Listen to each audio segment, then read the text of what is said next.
Salve Maria, pessoal. Vamos começar a nossa live então. O pessoal está entrando aqui com o querido amigo José Eduardo Câmara. Eu vou convidar ele aqui para a gente começar a live. Serão as noites escuras da alma. Tema muito importante. Só vou aguardar o Eduardo entrar. Boa noite. Boa noite. Salve, Maria.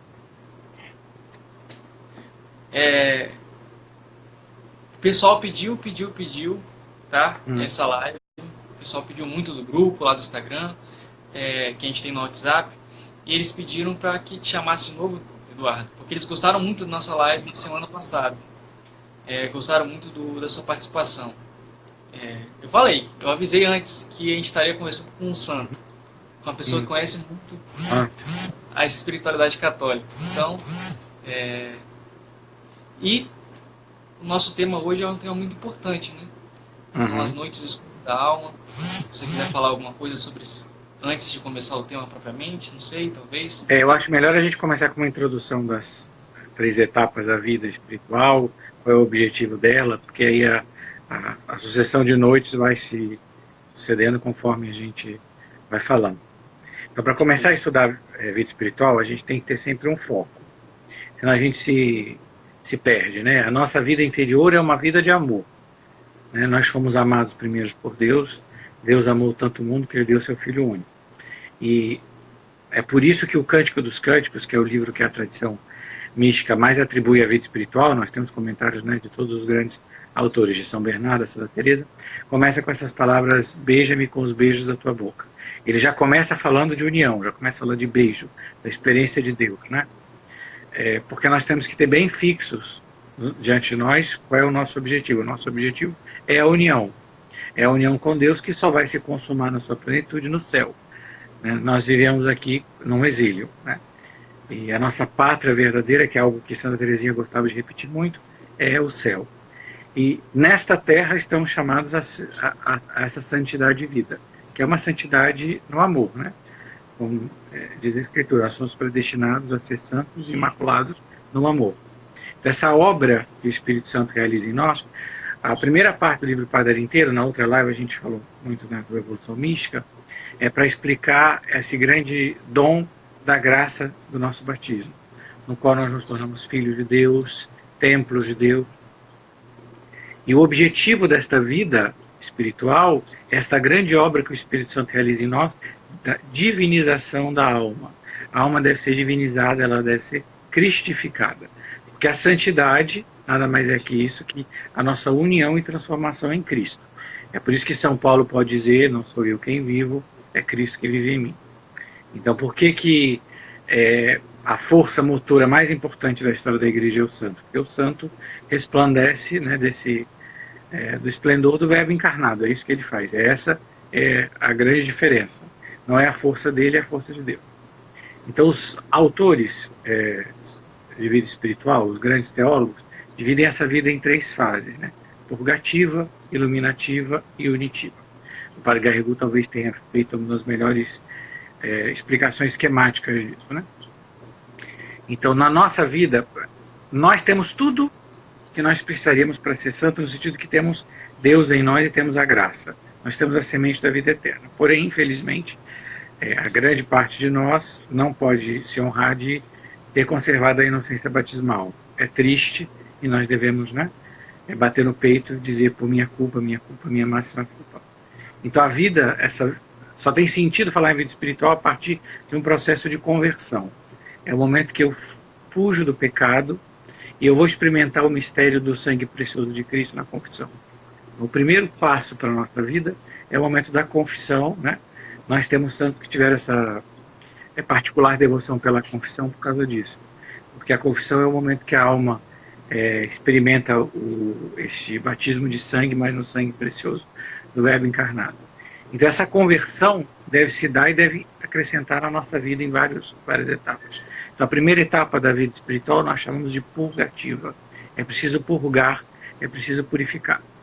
Nessa primeira fase da vida espiritual, é preciso lembrar que essa purificação Deus pede a nós. Esta penitência, que é esta conversão de coração, começa nas nossas atitudes.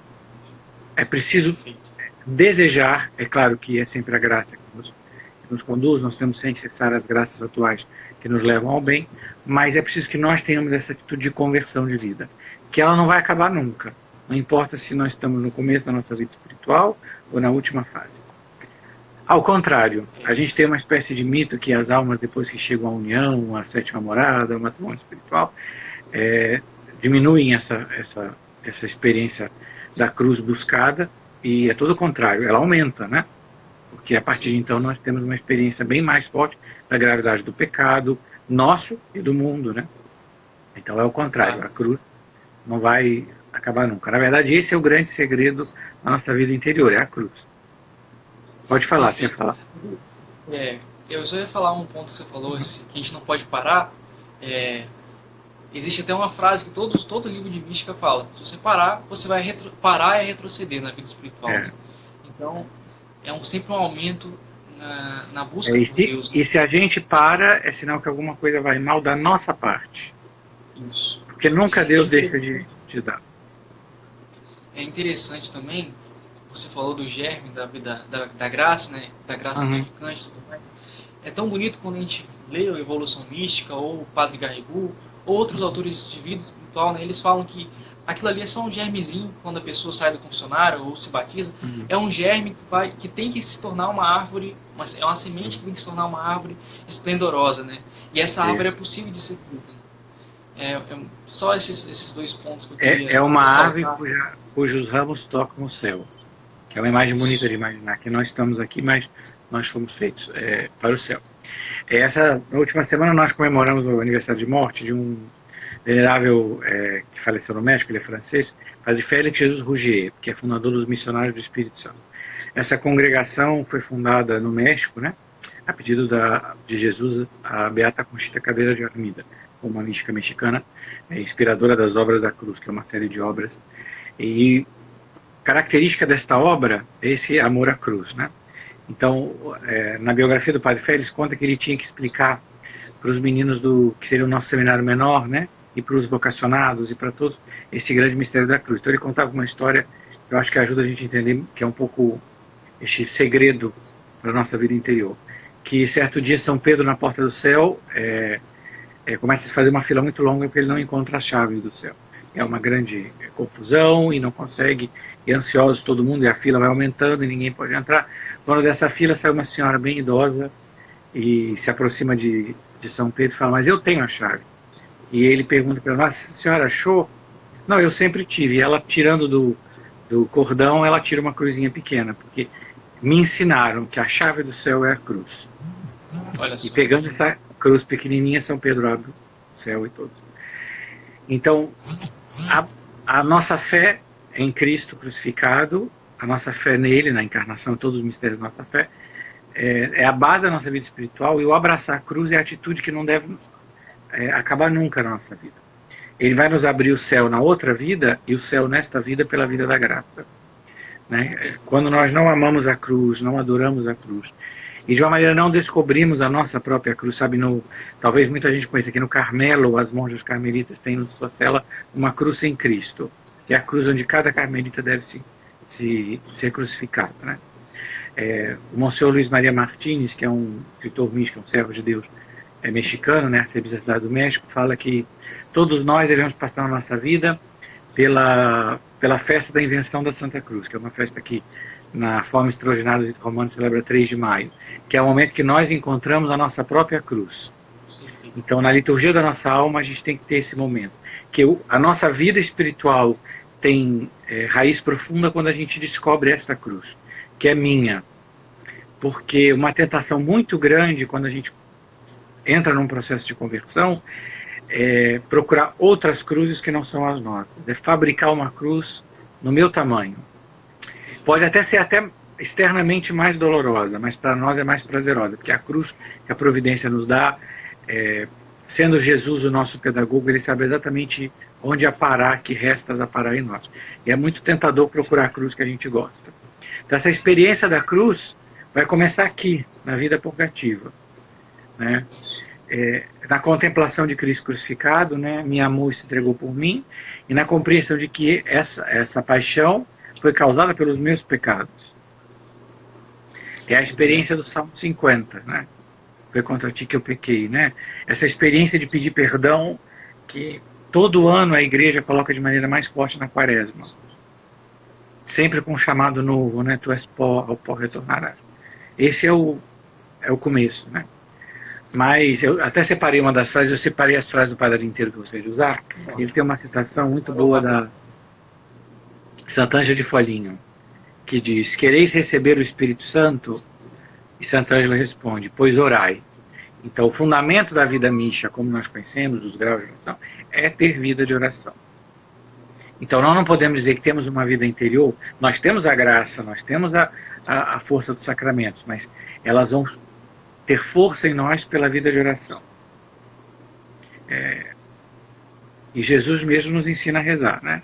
Quando queiras orar, entra no teu quarto, fecha a tua porta, e o teu Pai que está no segredo. Então, entrar no nosso quarto, fechar nossa porta, também é uma atitude de silêncio, de sair do mundo externo, de entrar dentro de si para encontrar a oração. É o que, em geral, os grandes autores na tradição carmelita, sobretudo, chamam de oração mental, né, de meditação. Então, esse é um fundamento da nossa vida interior. E se a gente não entende que tem oração mental, a gente não entende o que é a purgação, as purificações passivas, as purgações, porque elas passam diretamente pela vida de oração. Então é começar a ter uma vida de oração e estar com Ele, não porque nós nos sentimos bem, mas porque é uma necessidade nossa estar com quem nós amamos. Se nós dissermos para alguém, se um namorado diz para a namorada: eu te amo, mas eu não quero estar com você, não amo. Então alguma coisa está muito errado a isso, né? O Padre Félix, que eu citei agora, ensinava aos seminaristas e aos noviços que a vida de oração devia ter momentos de oração, mas devia se constituir numa atenção amorosa, que nós estamos sempre diante do Pai do céu olhando. E quando perguntavam para ele como era isso, ele fala: é possível que você, tendo uma namorada, você não tenha felicidade em olhá-la. Então, como nós podemos dizer que amamos a Deus sobre todas as coisas e não temos amor em estar com Ele? Em contemplá-lo pela fé, contemplá-lo na sua presença real no seu sacramento, mas também contemplá-lo em nós, né? Quando Santa Elizabeth da Trindade tem essa descoberta, né, da inabitação trinitária, que Deus mora em nós. Então, conseguir gastar tempo com Deus. É uma dificuldade que as pessoas têm hoje, porque o Facebook faz uma pegadinha linguística na gente, que é acreditar que aquelas pessoas que clicam lá são nossos amigos. Qualquer pessoa que tem uma amizade mais tempo sabe que a amizade depende de tempo. Sim. É tempo para ter intimidade com alguém, não é uma coisa de um dia. Você pode gostar muito de alguém, mas essa amizade vai crescer e se aprofundar com o tempo.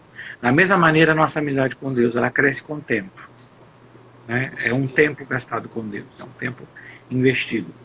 E isso faz parte do nosso processo de conversão. E nessa purificação, Deus mesmo vai começar a agir. Porque a primazia é sempre dele, né? Olha, nós sendo pecadores, Ele veio até nós, se fez criança, nos ensinou o caminho do Pai e morreu e ressuscitou. Ele interveio e Ele intervém em cada momento. O maior interessado na nossa santificação é Ele.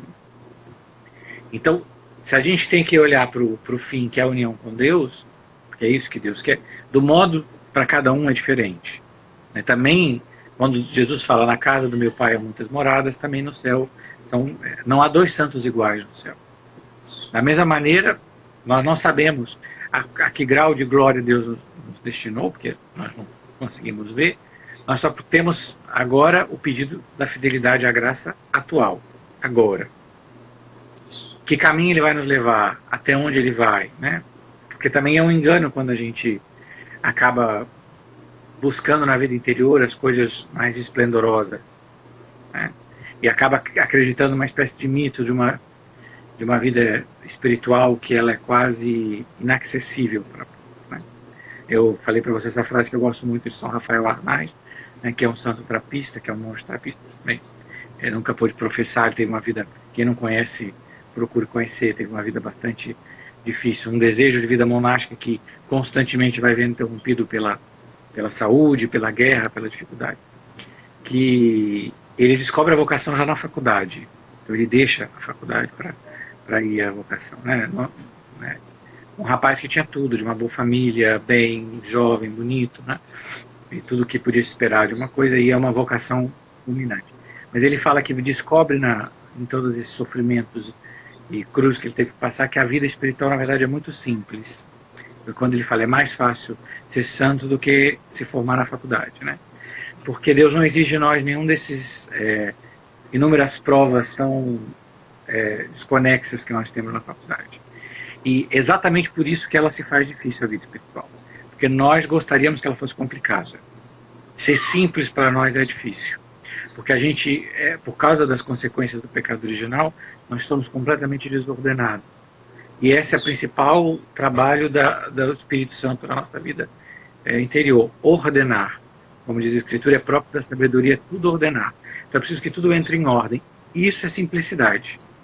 E isso é o que vai se acontecer em cada uma dessas purificações.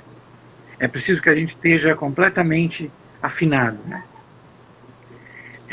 A expressão noite escura, para entrar já no tema, se eu posso começar a entrar, é uma expressão muito usada, é uma expressão, obviamente, de São João da Cruz, né? Ele é autor do livro com esse nome, ele é a expressão.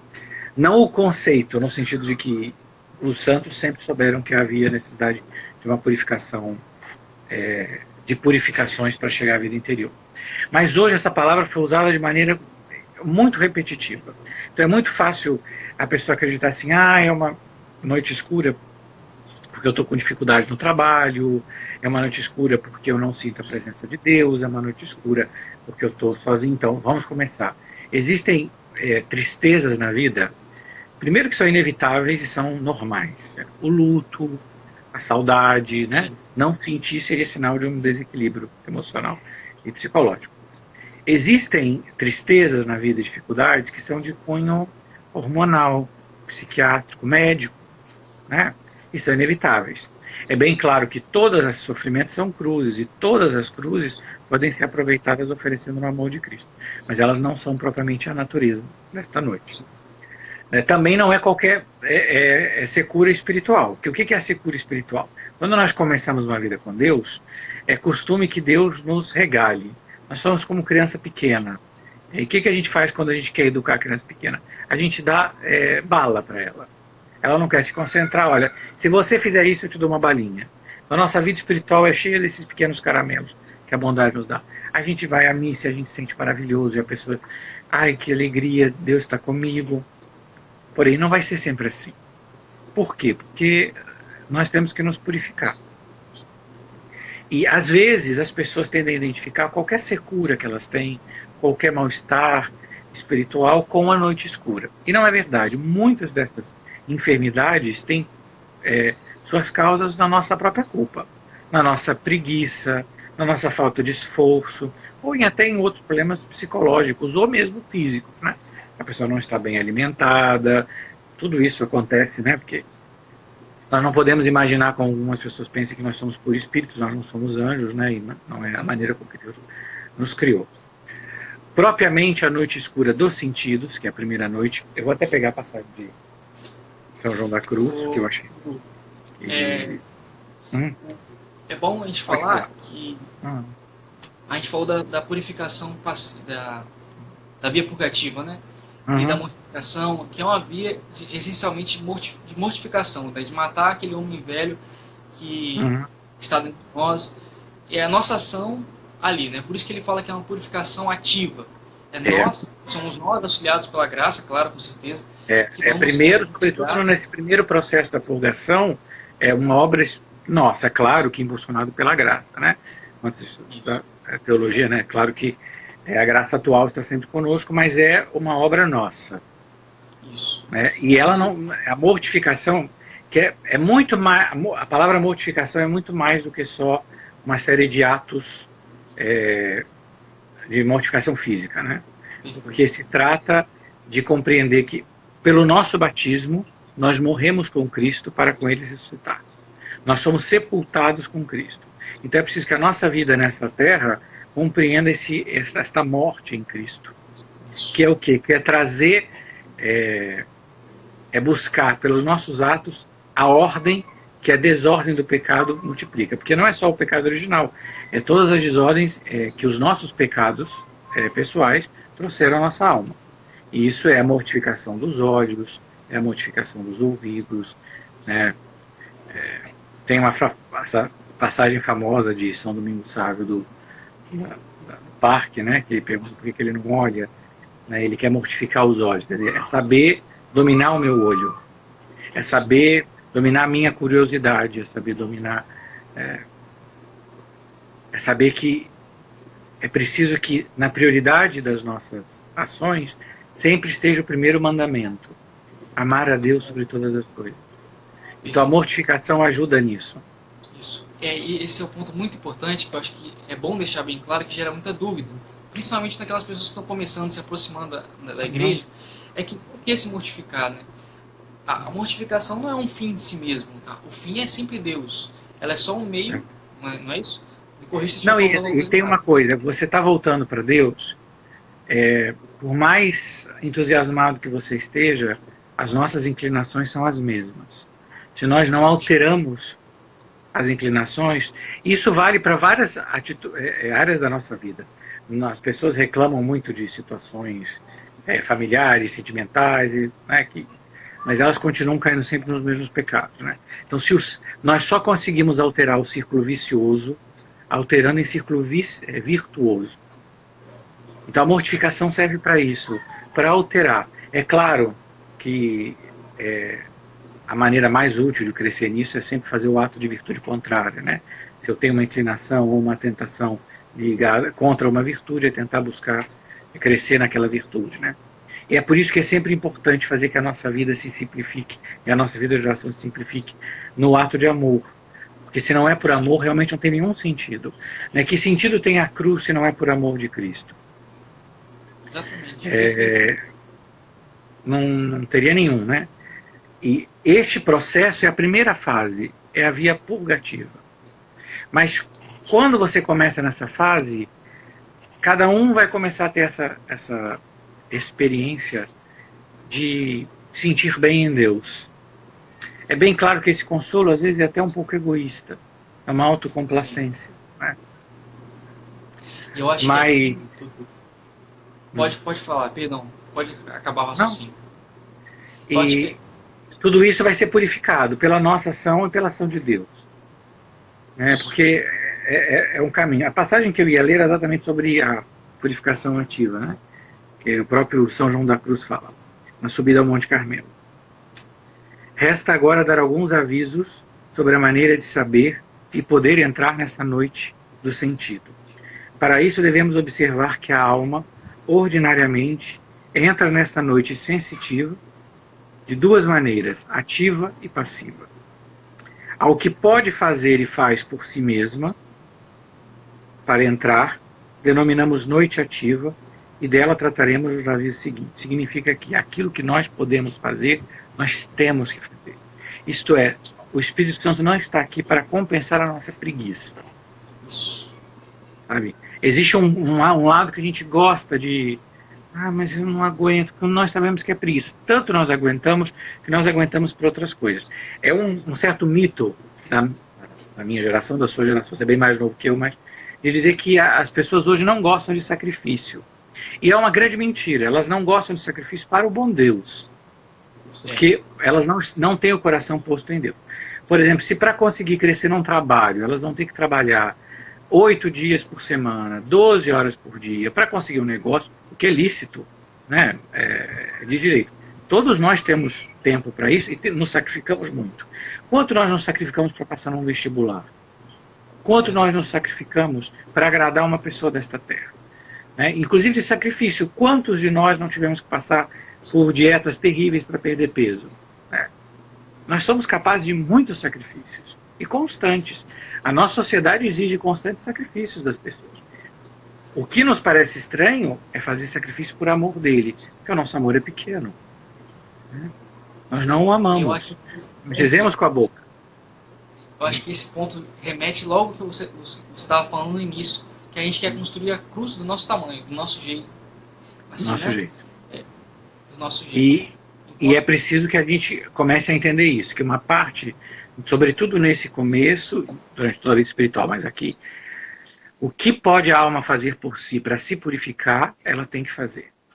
É por isso quem tem a curiosidade de ler, por exemplo, os ditos de São João da Cruz, são tão duros, né? Que lhe baste Cristo crucificado, né? É porque, ou os caminhos do nada, né? Quem quer ir ao tudo tem que passar pelo nada, né? Eu uso esse exemplo, essa alegoria, que para as pessoas é mais fácil. Se a vida espiritual, como dizem todos os autores, é um monte, né? Para o Carmelo é o Monte Carmelo, é o Calvário, né? Que é a montanha dos enamorados, para São Francisco de Sales. Se eu vou subir uma escalada, eu não posso subir com a mochila cheia de pedra. Isso. Porque o peso me carrega para trás. Então é preciso que tudo vá sendo jogado, tudo que é inútil vai sendo jogado fora. Porque nós temos uma capacidade muito grande de carregar tralha. Internamente, coisas, problemas e pecados e vícios que vão se multiplicando, e que porque a nossa cultura é altamente viciada, é altamente enferma, a gente acha que é comum mantê-los, né? Esta parte, sem nenhuma dúvida, a graça atual vai te dar a graça para fazer, mas o esforço é seu. É o que diz São João da Cruz: naquilo que esta noite precisa de seu, de mim, de meu, nós temos que fazer. Mas chegará um momento que é preciso que Deus colabore. Porque da mesma maneira que nós temos que mortificar os sentidos externos, a audição, o tato, né? E a gula, né? Nós temos uma sociedade onde tudo é exagerado, né? A gente come quanto quer, todo tipo de exageros são tidos como maravilhosos, né? Maravilhoso. Mas também a nossa alma tem sentidos internos. E para chegar a crescer, é preciso que também isso se purifique. Né? Porque o Padre Garrigou faz essa explicação, que é como a nossa vida biológica. Vai chegar um momento na vida da criança que ela, para chegar, ela vai ter que passar por uma dolorosa adolescência. Se ela não passar, ela nunca se desenvolve. Ela fica sempre pequena. Ela não cresce. Da mesma maneira, nós precisamos passar por uma série de purgações, porque nós colocamos com um nome, né, noite escura, toda a sequência dessas purificações, sobretudo aquelas íntimas, a secura, o abandono de Deus, tudo isso que Deus tem que fazer. E depois de uma segunda noite escura, que é a noite do Espírito, que precede o matrimônio místico e a união espiritual, que é a mais terrível de todas, né? Porque o Espírito Santo deve purificar até o fundo da alma, né? Porque a santidade, a gente tem uma ideia muito imprópria da santidade, né? Ser santo diante de Deus é estar cheio dele. Sim. E Deus só pode encher se nós estivermos completamente fora desse vazio de todas essas coisas que não são ele, né? E isso é um processo muito doloroso. Alguns santos tiveram que viver dezenas de anos, né? Na primeira noite, na segunda noite, uma série de purificações e tribulações, né? Maiores, menores, de tentações muito graves, porque também depende da missão que cada um tem na igreja, do caminho que cada um tem na igreja. E o primeiro sinal desta noite já passiva é exatamente essa secura sem culpa da alma. Sabe, tem um livro sobre a experiência mística de São João Calabria, que é fundador dos Pobres Servos da Divina Providência, que teve uma dolorosa noite do espírito, que teve um cunho reparador muito grande para a igreja. E no livro, para poder estudar isso, eles fazem uma grande comparação entre a psiquiatria e a espiritualidade. Porque na psiquiatria, um psiquiatra vai dizer que ele vai encontrar no consultório pessoas com depressão crônica, né? Existe uma diferença muito grande, porque quando a alma já entra na noite escura, significa que ela já recebeu, já foi introduzida de certo modo na vida de contemplação, de oração contemplativa, e que, portanto, já está buscando o amor à cruz. Então, ela, ainda que seja um sofrimento terrível, a alma por si mesma deseja e quer ficar nesta noite, se Deus assim quiser. Porque é uma coisa que eu vou explicar, que é difícil a gente entender. Quando nós encontramos com Deus, e a oração é esse encontrar com Deus, quanto mais nós estamos com Deus e mais Ele se manifesta a nós, mais nós conhecemos quem nós somos. E como é grave o pecado. Como é feio, né? Como fede o pecado. Então, nós vamos ter ciência de que nós merecemos castigo.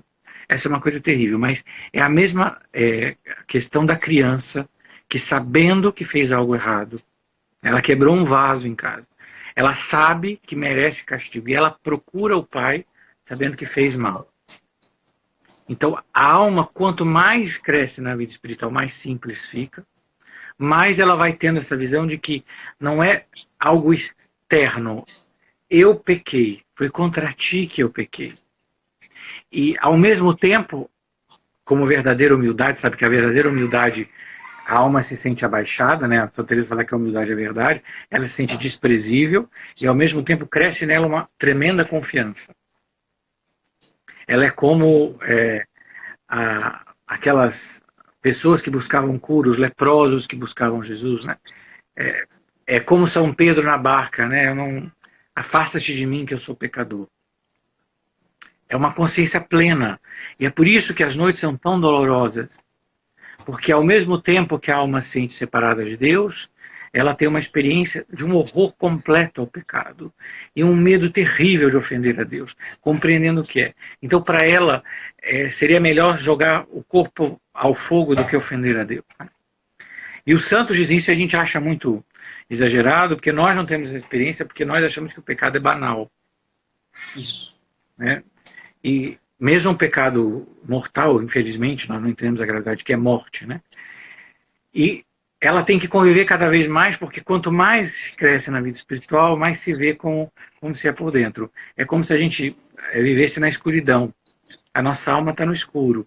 Sabe, quando você vai tentar limpar um quarto, você vai dar uma faxina no seu quarto, com as janelas fechadas, você vai passar a vassoura, vai limpar e vai achar que está limpo. Porque você não vê mais. Quanto mais se abrem as janelas, mais você vai dar conta que você não limpou a fresta, você não limpou o lado, está poeira por todos os lados, tem teia de aranha e você não se dava conta. E isso é um processo muito doloroso, porque você tem que, e ao mesmo tempo, Deus vai se retirando de nós. Ou melhor, nós sentimos assim. Porque é preciso que a gente cresça. Sabe que muitos pais, quem tem criança pequena tem essa experiência, de que o pediatra fala para o pai que é preciso espaçar a mamada da criança. Porque senão ele vicia, não consegue dormir direito e tudo. E as mães ficam desesperadas, porque a criança chora, chora, chora, e ela tem que ir espaçando. Né? Então é uma coisa semelhante. No começo da nossa vida espiritual, Deus nos mima. Mas para a gente crescer e ser completo, é também preciso que Deus nos veja chorar. Não por nenhum tipo de desejo sádico, como algumas pessoas querem ver por desconhecer completamente a vida espiritual, ou desconhecer o bom Deus, né? Mas para entender que nós devemos crescer. E é por isso que, para que a nossa vida espiritual, eu queria deixar isso bem claro, consiga sobreviver a todas as purificações, perseguições, é preciso que ela tenha um fundamento sólido. E esse fundamento é a fé. Para São João da Cruz é imprescindível isso. Você quer saber que livro você precisa para crescer na vida espiritual? O catecismo. É preciso que a nossa fé esteja sólida. Qual o melhor livro para a vida de oração? O catecismo. O credo. Porque vai ser a única nossa certeza enquanto tudo se faz.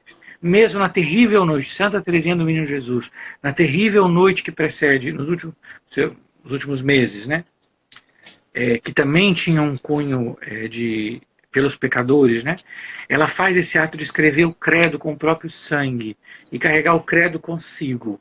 Então, essa profissão de fé que nós cantamos solenemente em cada missa, que é a exultação e a alegria da igreja, deve estar tão marcada em nós que ela deve ser todo o alimento da nossa vida espiritual. É tão fácil procurar coisas fora e tem tanta gente oferecendo material que parece reluzente, mas na verdade é material podre. Se não é baseado na verdadeira fé, nós não vamos ter caminho. O caminho é ele, eu sou o caminho, a verdade e a vida. E quanto mais a purificação vai chegar, é preciso que a gente passe por tudo isso e a gente tem que ter certeza. Né? Confio naquele que morreu por mim. É preciso ter essa coisa. Eu gostaria de começar a ler os textos do Padre inteiro sobre a noite. Claro. Para a gente fazer. Claro. Não sei quantos minutos já passaram, então você me avisa se eu falar muito. Não, eu só gostaria de fazer um breve comentário. Claro. Assim, você falou agora do sofrimento, de tudo, de toda essa situação. A gente vive Uhum. numa sociedade que é muito sentimentalista. E a É. noite, a primeira noite, né, a noite dos sentidos, é exatamente Uhum. tirar esse gosto da alma pelas consolações e tudo mais. É. Então, por isso que São Paulo, na sua carta, fala que a cruz é loucura. Se era Uhum. loucura naquela época, é ainda mais loucura para nós hoje. E não só para os pagãos, mas para os judeus, mas para os próprios católicos, que são tão apegados aos sentimentos. Né? Isso a gente está Uhum. falando de uma pessoa que já iniciou na vida espiritual, eu estou principiante. Né? Sim, e para poder começar a entender o que é o verdadeiro amor, que não é o Isso, sentimento. isso, Né? Se perfeito. nós amamos a Deus com sentimento, nós temos por Ele uma simpatia que vai passar no primeiro momento. Nós não construímos a casa sobre a rocha. E Esse é algo amor é um ato da vontade. e é um ato egoísta você depositar toda essa Sempre. confiança num sentimento. É um Mas você pensa, nós fazemos isso costumeiramente com Deus. Nós nos aproximamos dele só quando nós queremos alguma coisa. Né? Eu vou à igreja porque eu quero um emprego. Eu consegui um emprego e depois nunca mais apareci. Que realmente nós não o amamos. Né? Ou quando se diz, eu amo no meu coração, mas a minha vida não tem nada a ver com isso. Não existe isso. Que tipo de amor pode ser esse que não se manifesta em ações, né? É interessante, Alessandro, que isso não aconteceria com nenhum relacionamento humano. Se o teu marido dissesse para você que eu te amo, mas eu não preciso manifestar com as minhas ações, você dizer mentira. Mentira. Nós sabemos muito bem nas relações humanas cobrar das pessoas atitudes, porque nós sabemos que amor do tipo que for existe. Nós sabemos que nossos pais devem nos amar e que isso significa sacrifício. A gente sabe inclusive cobrar deles, como os pais sabem cobrar dos filhos. Exatamente. É um fato. Só com o nosso Senhor que nós achamos que não. Porque, no fundo, o que isso revela é uma espécie de erro da nossa cultura. Primeiro que nós já vivemos numa sociedade pagã, a qual Deus foi tirado completamente da vida das pessoas. Então, elas conhecem um Deus mais próximo de um conto de fadas do que de Nosso Senhor. Né? Elas não receberam catequese praticamente nenhuma. E não foi ensinado para elas este verdadeiro amor. Né? Então, para a maioria das pessoas, de nós, elas não tiveram oportunidade de receber isso nem sequer quando crianças. Né? Então, agora é preciso começar tudo. É preciso recomeçar tudo. E é preciso começar do lugar certo, porque senão nós vamos ter sempre esse sentimentalismo. Então eu vou querer estar com Deus para Ele me ajudar, e se não é do meu jeito, não é bom. Ou como as pessoas falam, eu amo a Deus, mas eu não preciso obedecer à lei dele, porque isso é de outros tempos. Por quê? Quer dizer, que tipo de amor é esse? Eu te amo, mas eu te dou as costas. Eu te amo, mas eu te desprezo. O verdadeiro amor não tem nada. É muito mais parecido com ódio, né? Isso.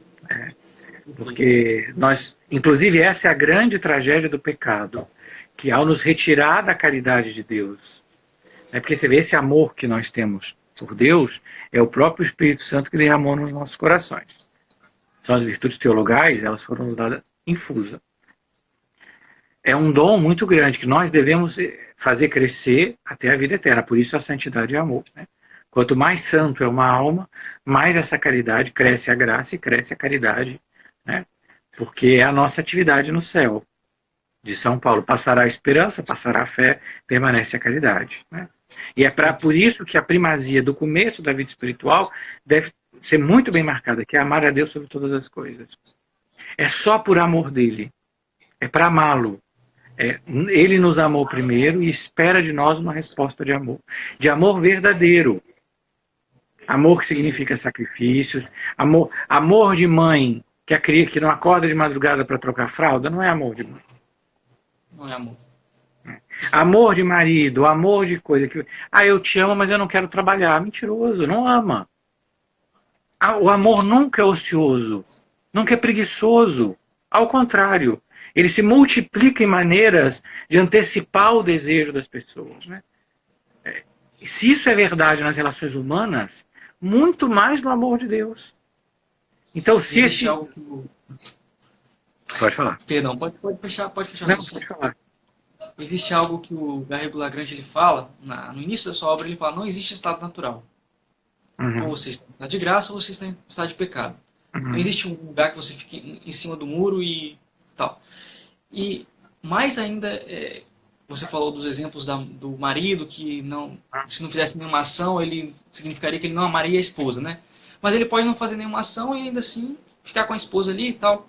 Agora, com Deus, não, porque se a gente não se move, se a gente não busca esse amor, a gente vai acabar se afastando necessariamente pelo pecado. Talvez no início pelo pecado venial, aí vai acumular pecado venial, depois mortal, invariavelmente. Não tem como. Sim, mas se você pensar, é uma analogia, claro, que o amor de Deus é, como eu falei, a caridade infusa, né? Mas também no amor humano, se do dia para a noite um casal passa a não se importar um com o outro, nós sabemos que você vai ficar em 10 anos. Se de repente você tem um amigo que você gosta muito e de repente simplesmente você não vê ele durante meses, não é a mesma coisa. Exatamente. Porque é uma necessidade. Né? E é preciso usar a analogia, Alessandro, que para as pessoas é muito difícil entender. Quando nós lemos, às vezes, em manuais, sobretudo, aquilo com muita facilidade entra na nossa cabeça num lugar abstrato, lá junto com a história da antiga Roma, que a gente aprendia na escola. Então a gente coloca num local, né? Então, às vezes, é preciso para as pessoas, como Nosso Senhor usava com parábolas. E é exatamente por isso que em muitos santos Deus usa tantas visões imaginativas, que não são parte essencial da vida espiritual, mas ele usa porque é preciso que a gente aprenda de maneira muito pedagógica. Porque senão a gente não aprende. Porque nós somos muito lentos, né? Deus pode falar para nós como falou para o povo hebreu, o povo lento, né? É porque você pensar quanto tempo Deus está conosco. Há 2000 anos Deus está conosco no Santíssimo Sacramento, nós ainda não nos decidimos por nada. Né? E se a gente não começa a forçar essa reação, sabe? A vida inteira, São Francisco de Sales fala da fogueira do amor de Deus na nossa alma, que a gente tem que jogar graveto. Se essa nossa vida não é feita de atos, de um pequeno sacrifício, do café sem açúcar que eu vou tomar hoje, mas eu vou tomar porque eu quero fazer por ti, ninguém vai ver. Porque é uma característica da verdadeira santidade, ela não faz ruído. Sabe, tem uma coisa que ninguém entende isso, que tem inúmeros casos de beatificação ou de canonização, cujos testemunhos nos processos, a pessoa se recorda dos atos, mas ela não associava aquilo com santidade. Sabe? Quando o marido da Beata Ana Maria Taige, que foi mãe de família, quando perguntava se ele não achava em comum, por exemplo, que muitas pessoas da vizinhança chamavam ela, que ela tinha muitos dons extraordinários, né? E ele falou que não, porque para ele ela simplesmente uma boa mulher. E mesmo quando ela tinha um êxtase, que eles rezavam em família, rezavam um texto junto, ela entrava em êxtase e ela achava que ela estava cansada, porque ela trabalhava muito. Quer dizer, a santidade é algo tão discreto como foi Nosso Senhor. 30 anos da vida de Cristo foi como um carpinteiro. Tanto é que o povo de Nazaré fala, não é ele o filho de José o carpinteiro? Né? Então, se o Verbo encarnado esteve na Terra passando sem fazer nenhum tipo de barulho, né? Muito mais é o nosso chamado. Né? É por isso também que às vezes as pessoas se enganam muito, que elas leem e elas esperam na sua vida que a conversão vai acontecer com fogos de artifício. Que ela vai olhar para o céu e vai aparecer o coração de Maria pulsando e a partir daí eu vou me converter. Não, não é amanhã. Porque senão a gente não vai começar nunca. Porque nós sempre vamos ter alguma coisa mais importante. Né? Isso é uma das coisas que o demônio sabe fazer com a gente muito bem. É fazer constantemente que a gente tenha uma agenda ocupada. Multiplica coisas tolas para a gente fazer. E é preciso começar, porque se a gente também não começar, ou a gente começar cambaleando, o momento que Deus começar a exigir mais da gente, né, que é sinal de amor, né? Porque se Deus nos dá uma secura, se Deus nos dá uma tribulação, é porque nos ama, porque nos achou pronto a receber mais. Né? Nós nunca vamos chegar, ou quando chegar vamos embora. O próprio Padre Inteiro diz que muitas almas, né, quando perguntam para ele se é verdade que tantas almas são chamadas, que essa chamada é universal, por que tão poucas chegam? Porque na primeira secura ou dificuldade que a pessoa tem, na primeira cruz minúscula que ela tem, né, ela vai embora. Porque tem, Alessandro, tem cruzes na vida que Deus nos dará o consolo para carregá-las. Sim. Então, mesmo no começo da nossa vida espiritual, nós temos cruzes, mas a gente sente, sabe, a gente faz um mês de jejum. E tá maravilhoso, eu tô feliz. Mas a cruz de amor por Deus é quando nós não sentimos nada. É dizer para Jesus assim, eu não sinto nada, mas eu estou aqui. Perfeito. Eu É te Santa amo, eu estou Teresa aqui. é Santa Teresa diante do Santíssimo contando os tijolos, né? Isso é São, muito lindo, muito lindo. São Francisco de Sales fala que a alma na noite é como o músico de uma corte que ficou surdo, mas deve continuar tocando o seu instrumento, porque ele toca para agradar os ouvidos do príncipe, não seus próprios. Nos é indiferente se a gente sente ou sabe que a gente cresce na vida espiritual. Por que nós devemos saber? Não é nossa responsabilidade. Uma das coisas melhores da pequena via é que as pessoas se enganam, achar que ela é um caminho sem mortificação. Não, ela é de uma mortificação maior. E mortificação interna. Porque é saber que faz-se por ele. Para onde ele me leva, não me diz respeito. Se eu estou no escuro, se eu estou... Tem uma beata das franciscanas missionárias de Maria, Beata Maria Assunta Pallotta, que foi missionária na China. E quando ela estava no barco para ir à China, você pode imaginar como eram mais de 100 anos atrás as embarcações que iam da Itália para a China, né? E o navio ia virar e houve um desespero, as irmãs ficaram desesperadas e ela estava sentada, e o navio virava e ela continuava sentada. E as irmãs desesperadas, você não vai ficar nervosa? E ela disse assim, se Jesus quer Maria Assunta na China ou no fundo do mar, pouco me importa. Me importa que seja feita a vontade dele. Para mim, esse é o sinal de que a pessoa tem a sua raiz na vida espiritual autêntica. Não é tanto os sinais externos, mas que quanto mais essa... Eu gostaria de fazer só uma intervenção, porque você acabou de falar uma coisa para a gente não mudar o assunto. Qual é a diferença dessa quietude dessa beata que você acabou de citar, desse abandonar-se nas mãos de Deus, isso, para a heresia do quietismo? Porque existe uma heresia que falava... É muito grande no quietismo. Não, no quietismo, primeiro que o quietismo é uma heresia bastante mais complicada do que parece, né? Tem que pegar os molinos e tudo. Mas é a ideia de que, primeiro que eu não vou ter que fazer nada. Isso. Hora nenhuma, né? E que o quietismo é heresia do queimar etapas. Perdão, cortou um pouco. Então você acredita que você vai chegar à santidade sem ter que passar por nenhuma etapa. É como você dizer, como a criança que diz para a mãe, que ela vai se vestir de adulto e a partir daquele dia ela é adulto. Perfeito. Então, na verdade, o grande perigo, até psicológico do quietismo, é que você passa a fingir que já é santo. Porque você passa a não compreender a pedagogia de Deus. Você tira, né? Você tira o caminho que Deus faz conosco, né? E é bastante perigoso para mim, sobretudo para aquelas pessoas que já têm uma inclinação à vida utópica. Né? Existe uma geração muito grande de pessoas ideológicas que acabam transferindo isso para a vida, né? Mas para o quietista, por exemplo, a noite é algo irrisória, né? Porque Deus fará e fará de maneira perfeita, né?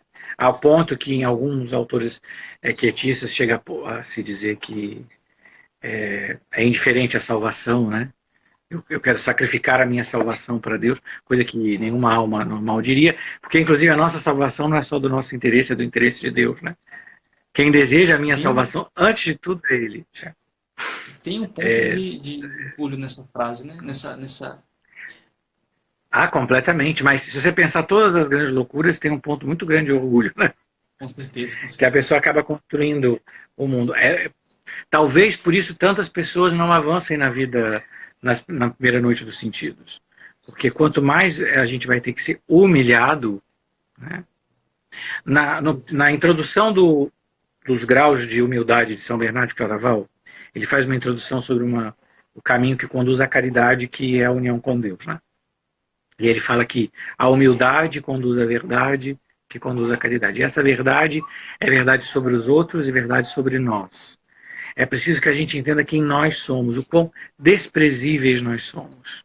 E essa é uma coisa muito difícil da gente aprender. E que se Deus nos desse de uma vez, nós nos desesperaríamos. Perfeito. E é por isso que esse é um processo tão longo. E é por isso que pode durar 10, 20 anos para uma pessoa. Perfeito. Porque é muito difícil. Que é o ordinário. Dudu, só para a gente sistematizar então. A gente já falou da purificação ativa, da via purgativa, a gente está comentando agora sobre a noite dos sentidos, né? E se você quiser ler os textos... Eu quero ler um texto do Padre Ari inteiro que eu gostei. Claro. Quando Deus trata de introduzir já uma alma no secreto caminho da contemplação, costuma aumentar previamente as provações com que a crisola e prepara. Então também os primeiros sinais da noite escura é sinal que a alma está sendo introduzida numa oração mais alta. Né? Assim, nos místicos da primeira hora, as purgações passivas são geralmente mais terríveis e prolongadas que em outros servos de Deus, que pelo longo tempo hão de permanecer no estado de ascetas. Pelo mesmo motivo, se acharão também às vezes mais expostos a recusá-las, desmaiando e fazendo-se indignos dos bens que com elas alcançariam, ou pelo menos a não tirarem, por falta de fé, resignação e coragem, todo o fruto devido. Então, a primeira inclinação nossa é o desmaio. Eu não consigo. Eu não posso. Que também é um ato de desconfiança. Sim. Porque a verdadeira humildade, esse texto são de Salles, sempre gera uma verdadeira ato de generosidade. Porque ao mesmo tempo que a gente desconfia de nós, confia nele. E ainda que ele não esteja aqui, é preciso que eu fique aqui. Mas os corajosos, que com toda resolução a buscam, perseveram em seus caminhos, encontrando nela sua felicidade, seu gozo e seu descanso. Como Deus já tenta levar essas almas como em seus braços, de modo que em tudo sejam movidas e guiadas pelo seu divino Espírito, quer antes poli-las, suavizá-las e fazê-las dóceis. Então, quando a alma já está pronta para ser levada nos braços, é um paradoxo. A gente para de sentir a ação de Deus. Ser carregado no colo significa não senti-lo. E para que isso? Para que ele possa polir a alma. É preciso que ela seja limpa, é preciso que ela seja purificada, é preciso que não haja arestas, nada pode ferir. Tudo deve ser feito de maneira perfeita para que Deus possa nela reinar. Perfeito. Para que não lhe ofereça a menor resistência. Como vai levantá-las muito alto, para que ao se verem voar não se enfraqueçam, as obriga a reconhecerem bem seu próprio nada e fraqueza, de modo que não consigam presumir de si mesmas. No poema da Noite Escura, São João da Cruz fala que a alma sobe pela secreta escada disfarçada. A santidade é algo tão divino que nós não podemos saber que Deus a faz em nós. Porque senão nós seríamos levados pelo orgulho. É preciso que ela seja escondida. Ele deve esconder de nós mesmos. A gente deve sair de nós, né, que esse é o poema da Noite Escura, né, sem nos darmos conta. É por isso que tem que ser no escuro. Quanto maior for o desejo, mais alto Deus quer levar uma alma, porque nós não sabemos, depende da multiplicidade das almas, mas ela deve ter essa experiência do próprio nada, porque tem que ser escondido dela. É por isso que as pessoas às vezes falam assim, não, eu estou há tanto tempo, eu não sei para onde eu sou, eu não sei se eu estou crescendo ou não estou crescendo, não estou indo para trás, eu estou indo para frente. Você não recaiu no pecado, a sua vida continua em Deus, você não desistiu da oração. É só isso que para nós basta. Assim, a Madre Sorasa tinha um problema muito grande com as pessoas que liam os livros de mística, porque elas ficavam olhando os graus de oração e, ao mesmo tempo, queriam ver onde elas estavam. Não é preciso saber. Sabe que existe uma diferença muito grande entre receber um dom e uma graça mística e receber a graça de compreender. E a gente não precisa compreender o que Deus faz. Não precisa eu saber exatamente. Existem almas que vão passar pela nossa vida que são muito santas e elas não sabem nem nós. Só Deus sabe o tanto que elas agradam a Deus. E existe algo na Noite Escura que é assim. E é exatamente por isso que ela é tão atormentada pela alma. para a alma. Porque na noite dos sentidos, que pode durar muito tempo, vai se assomar muitas coisas. Perseguições, traições, abandonos, securas, de todos os enfermidades físicas, enfermidades mentais, tudo isso podem, de uma maneira, ser calma. Para ela é muito difícil, porque ela não consegue ver. Porque quando nós somos iniciantes, e como nós somos muito orgulhosos, alguém nos persegue, a gente ou se enche de si, olha como eu sou, estou sendo perseguido por Deus, eu sou uma pessoa maravilhosa, ou a gente tem a intuição de sempre lutar para defender os próprios direitos. Na noite escura, a alma não pode fazer isso, porque ela não consegue ver, ela sabe digna de todo desprezo, ela sabe que ela merece, ela sabe, ela compreende, por uma luz escura, que se ela sair da cruz, ela vai regredir. Então, para ela está estacionada. Que para uma pessoa que muito ama a Deus e que muito recebeu, é uma provação terrível. Essa, por exemplo, na noite do Espírito, é a pior provação para a alma. É desejar se lançar em Deus e não poder. E é muito difícil. Por isso que o Padre inteiro fala que o Nosso Senhor é como o médico divino. Sabe, o médico, quando alguém tem um tumor, ele tem que ter a sabedoria de pegar o bisturi. Você está estudando medicina, você sabe muito bem isso. Tem que ser preciso, exato. Se cortar em algum lugar fora, ele pode acabar com a vida do paciente. Né? Pode ter uma consequência enorme. Então, Jesus, como médico, sabe exatamente o local exato onde na nossa vida e na nossa alma tem coisas impróprias, impuras, apegos. Apegos, inclusive, porque na espiritualidade de São João da Cruz, nós temos todos os pecados capitais, nós temos dos sentidos internos.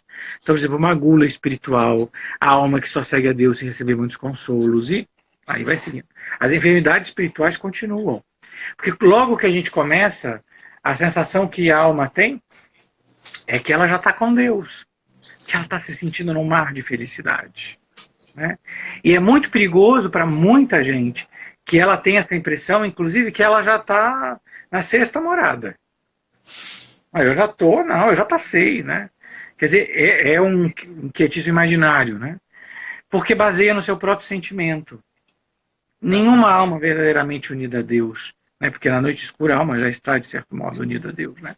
De modo imperfeito, de modo precário, mas unida a Deus, poderia dizer tal coisa, né? Porque vai se juntando tudo, né? Perfeito.